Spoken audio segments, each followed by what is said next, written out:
blue and a little bit of white and blue and a little bit of white, and the white and the yellows bounce up and down, and it's getting a little bit more whites and a little bit less blues and a little bit more reds. 1938, 1940, 1947, 1950, that's when I was born, 52, very good year. And now you get into the 60s, starting to get warm, 70s, now it's starting to get a lot of whites, a lot of yellows, 85, 87, starting to get reds, 90, starting to get a lot more reds, 2000, starting to get a lot of reds, 2006, a huge amount of red. So what you can see is that generally the temperature is going up across the whole world. What is that? What does it mean? So what? Well, if you look at the Arctic, there's a little figure up here where you can see that's where it was in 1979 and that's where it is in 2005 at the same time. So the Arctic is actually getting smaller and smaller and smaller. If you look at the Shanghai International News, January 2008, China is very worried about global warming because they're using a huge amount of carbon. They've also got some of the poorest water in the world. Worrying signs. In the last 30 years, Shanghai has seen the sea level rise 115 millimetres. Tianjin has seen the level rise as much as 196 millimetres. That's because they're pumping water out from underneath the ground and the earth is actually dropping in that area. The country's overall sea level has risen 90 millimetres, with the average offshore surface temperature going up by 0.9 of a degree. So the people who are doing most about global warming at the moment are the Chinese, because they're the most worried, because they've got to bring in all this stuff, they're burning huge amounts of carbon. Now who cares? Well, as it gets warmer, the ice starts melting. We've seen that in the Arctic. And as the ice melts, coming in from the sunlight, as it hits the snow, 85 to 90% is reflected off. It just goes off into the upper atmosphere, who cares? If you go in onto vegetation, 20% is reflected, 80% is absorbed. Ocean water, 10% reflected, 90% is absorbed. It means that the less ice you've got, the more heat is being actually taken in by the world. So, the temperature increases, so the ice melts, so you end up with less heat reflected back into space, so the seawater absorbs the heat, the temperature increases, and around it goes. That's the feeling of why it's actually going up faster, is because you're getting into this loop now. This is the outcome. If you look at the temperature anomalies, that means from 1961 to etc., you take the relative temperature there and say, how much is it hotter? The big circles in red are 5 degrees warmer than they were in that average time, 61 to 90. And you'll notice that you don't have to point at the computer. Yes, you do. Thank you, Pastor Darcy. What you notice is that all the industrial areas, China and up through the United States and Europe, it is a lot warmer. Down here, around where we are, it's not that much difference, a little bit warmer, but up around the industrial areas, it is a lot warmer.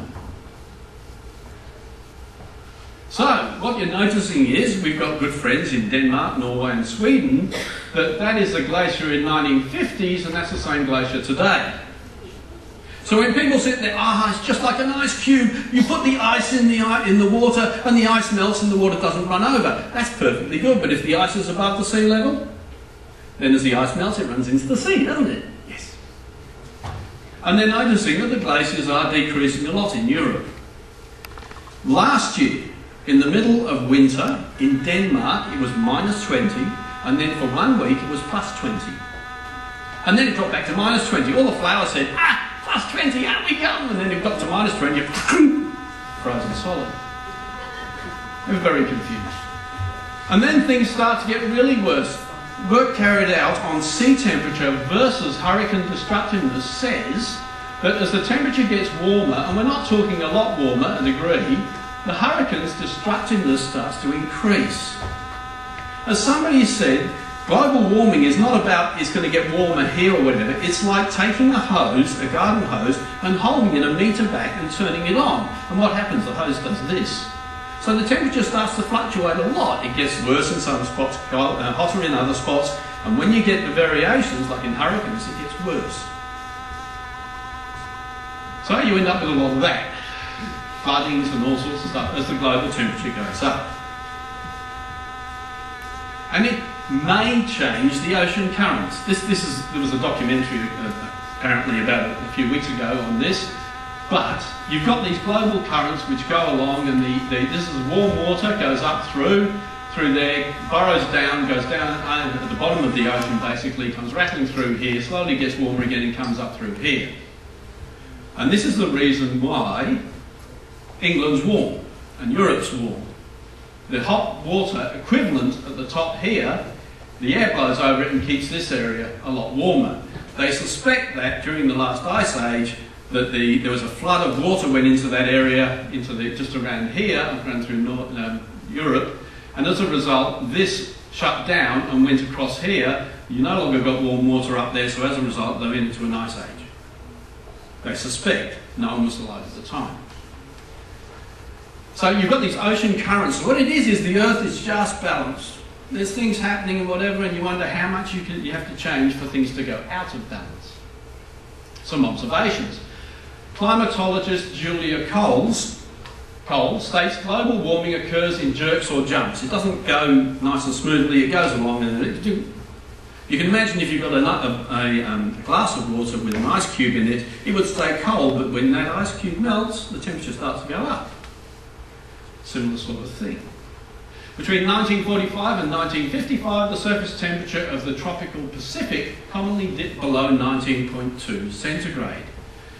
A jerk or jump occurred in 1976. Since that time, the temperature has rarely been below 25. So you've got water, all of a sudden is 5 degrees warmer. And they call it a jerk or a jump. You push somebody and you push somebody and they stand there, and all of a sudden they go poof, and fall over. This caused a change in the jet streams, which anybody who's flown knows there's jet streams all over the world, and also in the currents. Warm weather occurred in Denmark, Alaska, droughts in southern Australia and Africa. What causes global warming? This is where the arguments occur. The most common belief is CO2, carbon dioxide. And if you look at carbon dioxide over the years, what happens is it started in 1750, there wasn't much. England started to burn coal and everybody else started to burn coal, and slowly it increased and it did that. So it's very similar to the temperature. And CO2 is a global warming gas. And if you plot the two, global temperature, just there, and the CO2 level, the global temperature, CO2 level, and there they go, they line up. So you sit there and you think, oh, well, maybe the two are lined up. And the greenhouse effect, what that's about is that as the sun comes down, it hits the earth and some gets reflected off. But when you've got a greenhouse gas, it traps it. So the gas, the light comes down, the sunlight reflects off and then gets trapped back down again. So it gets warmer. Where does it come from? Well, it comes from burning off coal and things. Now, some nice little person said, oh, that's steam, that's not CO2, but CO2 is a colourless gas, so you can't see it. So, but this is steam coming out of there and a whole bunch of carbon dioxide. And it comes out of cars. We burn 1,000 barrels of fuel every second in the world. It comes from cows, they eat, it ferments inside of them, and something comes out the other end. There is a case where sheep in New Zealand ate all this lovely grass. It was a beautifully still day. The sheep are sitting there, food in one end, gas out the other. It happens to be methane. And then the sheep walks past, knocks a rock, there's a spark, and boom, the sheep goes up in flames. And they said, oh, maybe it's something happened. No, it's just methane. And it also comes from volcanoes. A large amount of carbon dioxide comes from volcanoes. So how much are we talking about? Which is the greatest? Well, if you look at the whole world, you've got transportation is about 14% of the carbon dioxide, industrial processes 17%, power stations 21%, land use and biomass burning, setting fire to forests, residential, fossil fuel retrieving and agricultural byproducts, the thing that comes out the back end of cows. And that's roughly for the world, but if you look at some place like New Zealand, the methane, which comes out the back of cows and sheep, makes up 50% of the global warming. So